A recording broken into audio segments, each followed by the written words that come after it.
अंग्रेजी हुकूमत 60 रुपए की पेंशन प्रतिमाह सावरकर को देती थी। ये एक हिस्टोरिकल फैक्ट है। शिष्टाचार में कह दिया जी मैं आपका भक्त हूं, मैं आपका गुलाम हूं, आप जैसा बढ़िया राज कोई करता ही नहीं है, आपको फलने फूलने विस्तार करने और मजबूती देने में। किससे लड़ने के लिए? आजाद हिंद फौज से। अपने बारे में ही किताब लिख दी, उसे बायोग्राफी बता दिया, दरअसल वो आत्मकथा थी, यानी कि ऑटोबायोग्राफी थी। वो तो अपने आप को नास्तिक बताते थे, रैशनलिस्ट बताते थे कि एक माफीनामा भगत सिंह का है और एक सावरकर का है। ये वो दौर है जब गांधी को कमजोर करने के लिए एक तरफ जिन्ना और दूसरी तरफ सावरकर जैसे या सावरकर समर्थक। जवाहरलाल के पास मैसेज गया, जवाहरलाल ने चिट्ठी लिख दी एक लाइन की, sorry this is against my belief, I cannot meet you. ये सावरकर की जी की चिट्ठी है जो अंग्रेजों को लिखी। और इसमें क्या लिखा, मेरे पास अंग्रेजी रूपांतर है। विषय इतना व्यापक है कि आपको जो जानकारी मैं दे रहा हूं वो ही दिमाग पर काफी बोझ डाल सकती है। 1911 में वो जाते ही कहते हैं कि और जो प्रिजनर्स हैं, जो कैदी हैं, उनके साथ तो अच्छा बर्ताव किया जा रहा है, मुझे ही अलग से ट्रीटमेंट क्यों दी जा रही है। और फिर उन्होंने क्या कहा, I for one can not be the staunchest advocate of loyalty to the English government. यह 14 नवंबर 1913 की उनकी चिट्ठी का एक अंश है कि मैं सबसे प्रगाढ़, सबसे पक्का वकील हूं अंग्रेजी हुकूमत का, उनके प्रति वफादारी का। एक आरोप और लगता है विनायक दामोदर सावरकर पर कि 1924 में जब जेल से रिहा हुए और ये उन्होंने लिख कर दिया था कि अगर आप चाहो, हुकूमत चाहे कि मैं और मेरे भाई, ये 1920 की चिट्ठी का हिस्सा है, एक इलाके तक ही महदूद रहें, रोज जाकर हाजिरी भी लगानी हो हमें पुलिस थाने में, अपने आचरण को लेकर, गुड कंडक्ट को लेकर प्रमाण भी देने हो, हम देने को तैयार हैं, हम कहीं नहीं जाएंगे जी। तो 1924 में जब छोड़ा गया उन्हें, तो 1937 तक रत्नागिरी जिले में ही वो महदूद रहे, वो देश के बाकी हिस्सों में नहीं गए। ये एक हिस्टोरिकल फैक्ट है। पर आरोप यह भी लगता है कि 60 रुपए की पेंशन दी गई। अंग्रेजी हुकूमत 60 रुपए की पेंशन प्रतिमाह सावरकर को देती थी। हिंदुत्व के प्रणेता के तौर पर आप पेश करते हैं, वीर सावरकर बताते हैं, कांग्रेस कह रही है वीर नहीं, वो तो डरपोक थे और वो तो नास्तिक थे। उनको हिंदुत्व का आइकन बनाकर क्यों पेश किया जा रहा है? देखिए, राहुल गांधी ने बिरसा मुंडा के दिवस पर दोनों की तुलना की थी और दोनों की तुलना में उन्होंने बिरसा मुंडा जी की देशभक्ति की प्रशंसा की थी और सावर जी को नीचा दिखाया था। तो ये जो पांच चिट्ठियां माफी नामों की बात है, ये माफी नामे लिखे गए थे, नहीं लिखे गए थे? शिष्टाचार में कह दिया जी मैं आपका भक्त हूं, मैं आपका गुलाम हूं, आप जैसा बढ़िया राज कोई करता ही नहीं है, आपको फलने फूलने विस्तार करने और मजबूती देने में मैं आपके साथ कंधे से कंधा मिलाऊंगा। लब्बो लुबाब यही है पांचों चिट्ठी का। आपने भी पढ़ रखी है, मैंने भी पढ़ रखी है। सावरकर जी ने, सुन लीजिए, सावरकर जी ने अपने जीवन काल में एक उनकी गतिविधि कोई बता दे, एक उनका आलेख बता दे जिससे ब्रिटिश साम्राज्यवाद कमजोर नहीं होता है बल्कि मजबूत होता है, ऐसा मैं थोड़ा सा आपको देता हूं। तो रुको जरा, सबर करो, बोला धक्का बुक्की नहीं करने का। चाहे वो रत्नागिरी में नहीं, रत्नागिरी से 1937 के बाद वो बाहर आ गए थे। और जब आजाद हिंद फौज पूर्वी भारत में दखल दे रही थी तो 3 जगह 1940, 41, 42 जो हिंदू महासभा के अध्यक्ष होने के नाते वो गए और लोगों से कहा गोरों की फौज में भर्ती हो जाइए और मजबूती दीजिए। एग्जैक्ट कोट बता दूं आपको? मैं उसका उत्तर देता हूं। एग्जैक्ट कोट बता दूं या आगे अभी जवाब देना चाहेंगे? मुझे उसकी आवश्यकता नहीं। मैं आपने जो कहा मैं समझ गया, मैं उसका उत्तर दे देता हूं। उस समय क्यों जो आप कह रहे हैं मैंने भी पढ़ा, आपने भी पढ़ा है। प्यारी समझ गई। देखिए, दो बातें पहली बात बता दूं, जहाँ तक माफीनामे की बात है, औपनिवेशिक काल में साम्राज्यवाद विरोधी आंदोलन की जो स्ट्रेटेजी थी, उस स्ट्रेटेजी में जेल में सड़ना, जेल में मरना कोई हमारी देशभक्ति का लक्षण नहीं था। क्या बोला तूने? ब्रिटिश साम्राज्यवाद से लड़ने की स्ट्रेटेजी, ब्रिटिश साम्राज्यवाद लेजिटिमेट नहीं था, और जो लोग इलेजिटिमेट होते हैं उनके साथ लेजिटिमेट तरह से लड़ाई नहीं लड़ी जाती है। हम मतलब शिवाजी वाला हम हर वो तरह की रूप गुरिल्ला की बदलने लड़ाई वाला काम लड़ते कर रहे थे। वैचारिक गुरिल्ला हो रुकिए, कि गतिविधियों की इसीलिए गुरिल्ला मैंने हो। कोट नहीं किया था। 1941 आप ही के बिहार के भागलपुर में अधिवेशन हो रहा था हिंदू महासभा का। गलत जानकारी दे रहा हूं तो बीच में टोकिएगा। वहां सावरकर ने, भागलपुर अधिवेशन था, वहां क्या कहा? It must be noted that Japan's entry into the war has exposed us directly and immediately to the attack by Britain's enemies.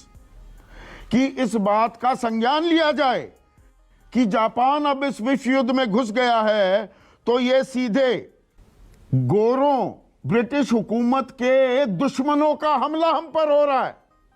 British हुकूमत के दुश्मनों का। तो आप एक चीज बता आगे एक minute. Hindu Mahasabha must therefore rouse Hindus, especially in the provinces of Bengal and Assam, as effectively as possible to enter the military forces of all arms without losing a single minute. Bengal और असम में घुस जाइए, फौज में शामिल हो जाइए। किससे लड़ने के लिए? आजाद हिंद फौज से। यही मतलब निकलता है ना। देखिए, नहीं, आप तो सुन लीजिए। हाँ। एक बात मैं स्पष्ट कर दूं कि राष्ट्रीय स्वयंसेवक संघ और हिंदू महासभा की रणनीति में 19द्वितीय विश्व युद्ध के दौरान अंतर था। पार्टी बदल लिया। सुभाष चंद्र बोस के साथ क्या क्या बर्ताव किया गया। यदि प्रधानमंत्री नरेंद्र मोदी जी नहीं होते तो इंडिया गेट पर आप कल्पना कर सकते थे कि सुभाष चंद्र बोस की मूर्ति लगाई जाती? झूठ बोलो, बार बार झूठ बोलो। जो हम वीर सावरकर जी को एक देशभक्त मानते हैं और प्रधानमंत्री नरेंद्र मोदी जी ने सुभाष चंद्र बोस की मूर्ति सुभाष चंद्र बोस 1965 में राज्यसभा में बतौर क्वेश्चन, एक मिनट बता दूं, 1965 दुश्मन के तौर पर आए। ये विनायक दामोदर सावरकर कह रहे थे कि नहीं कह रहे थे 1941 में भागलपुर में। हम नहीं लगाएंगे। भागलपुर में विनायक दामोदर सावरकर क्या ये नहीं कह रहे थे कि आजाद हिंद फौज ब्रिटिश हुकूमत की दुश्मन है और ब्रिटिश हुकूमत के साथ खड़े हो जाओ, फौज में भर्ती हो जाओ बंगाल और असम में? देखिए, ये कौन सी छलकपट या रणनीति थी? ये कौन सा शिवाजी वाला पैतरा अपना रहे थे सावरकर? आप सुन लीजिए, आजाद हिंद फौज पूरी तरह से देशभक्त का आंदोलन था। 1939 में सुभाष चंद्र बोस को बोस पर बोलने का अधिकार यदि है तो हम राष्ट्रवादियों का है। भाई साहब, कुछ ज्यादा नहीं हो गया ये?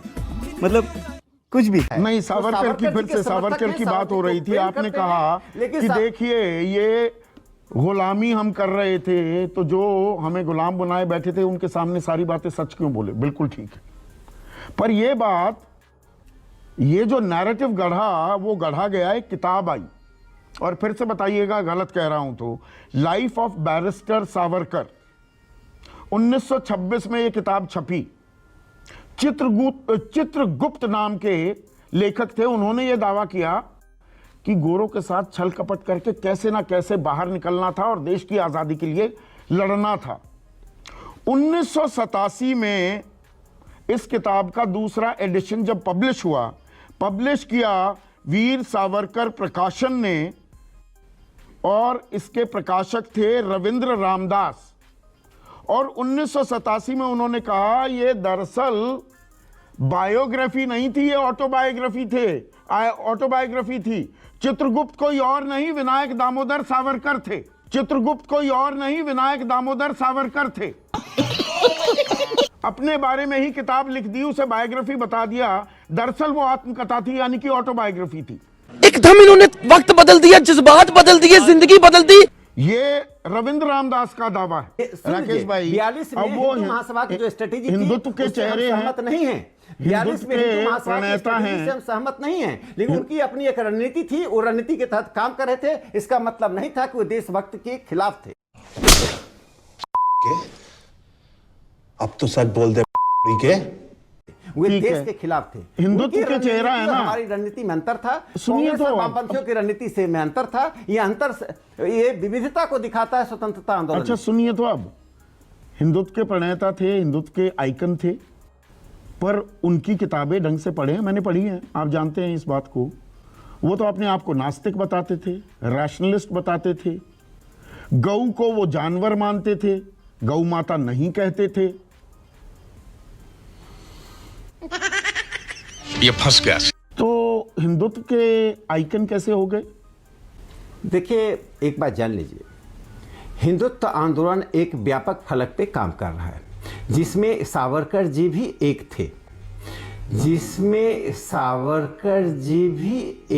थे, अच्छा।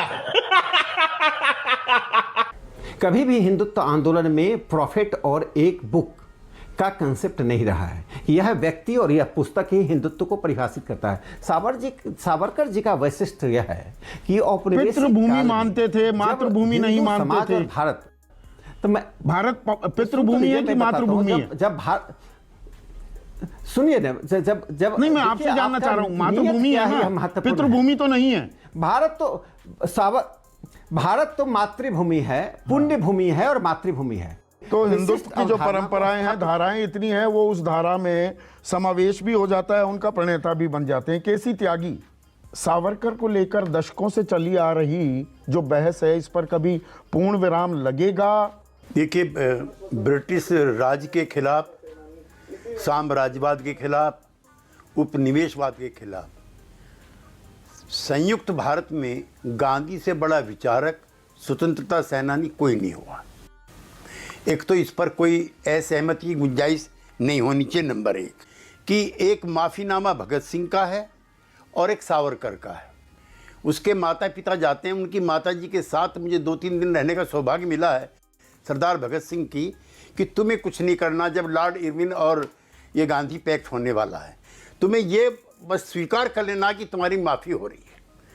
भगत सिंह बाद में कहते हैं कि मैं ये भी कह सकता हूँ कि मेरे माँ बाप नहीं है, और उसके बाद वो एक चिट्ठी लिखते हैं अपने मित्रों के लिए कि जीने की इच्छा हर इंसान के अंदर होती है, मेरे अंदर भी है, लेकिन मैं अब अधिक से अधिक समय जीना नहीं चाहता। मेरा नाम हिंदुस्तान के रिवॉल्यूशन का प्रतीक हो गया है, अगर मुझसे एक भी गलती हुई तो सारा इनकलाब बेकार हो जाएगा, लिहाजा मैं चाहता हूँ मेरी मृत्यु की तारीख जल्दी आ जाए। ये तो भगत सिंह है, और बाकी इतना आप कह चुके हैं। और उनके अंदर ये विकार पैदा हुआ कि उन्होंने माफ़ीनामा मांगा, और उससे भी खराब काम जो मैं मानता हूँ, जिस पर कोई बहस नहीं हो रही है, ये वो दौर है जब गांधी को कमज़ोर करने के लिए एक तरफ जिन्ना और दूसरी तरफ सावरकर जैसे या सावरकर समर्थक। 1937 में तो अध्यक्षीय भाषण हिंदू महासभा में है सावरकर जी का, उन्होंने कर दी हिंदू और मुसलमान दो पृथक राष्ट्र हैं। 1940 में जिन्ना साहब कहते हैं कि पाकिस्तान की शक्ल में पृथक होमलैंड का प्रस्ताव पास कर दिया। और गांधी जो है हिंदू को भी मुसलमान को भी सबको लेके चलता है। इसलिए हम उस इतिहास को मानते हैं, बहुत जिम्मेदारी से कह रहे हैं, जिसका नेतृत्व गांधी करते हैं। गांधी पे 1931 में पहला हमला होता है। अब मैं मित्रता से अपने राकेश सिन्हा जी से कहना चाहता हूं, as a democrat, as a social democrat, Hitler, Mussolini और तोजो विश्व भर में तानाशाही पैदा करना चाहते थे। तीनों अधिनायकवाद नहीं, फासिज्म के प्रतीक थे। गांधी जी ने इसका विरोध किया है। मैं सुभाष चंद्र बोस को जवाहरलाल गांधी से कम देशभक्त नहीं मानता, लेकिन उसका ये कार्य हिटलर से मिलने का, तोजो से मिलने का, मुसोलिनी से मिलने का मैं अच्छा नहीं मानता। मुझको याद है जवाहरलाल नेहरू कमला जी के साथ आ रहे हैं वहाँ से जेनेवा से, कमला जी बीमार हैं, किसी ने कह दिया मुसोलिनी को कि जवाहरलाल आपसे मिलना चाहते हैं। उस समय वहाँ पर रोम में जहाज रुकते थे, 1 घंटे तक फ्यूरिंग होती रही। जवाहरलाल के पास मैसेज गया, जवाहरलाल ने चिट्ठी लिख दी 1 लाइन की, sorry this is against my belief, I can not meet you. तो राकेश जी, ये भी इतिहास है। इतिहास को संपूर्णता में देखिए आप, ये भी है एक इतिहास। अब बताइए मैं क्या करूंगा? एक बहुत सिंपल सी टिप आपके साथ शेयर करती हूँ। अपने हाथ को इस तरीके से रखिए। If you look at this from your side, आपका लेफ्ट हैंड आपको बी के जैसे दिखेगा और राइट हैंड आपको डी के जैसे दिखेगा। B and D. B for थोड़ी मदद रखिए। वे मैं तेरा मन पर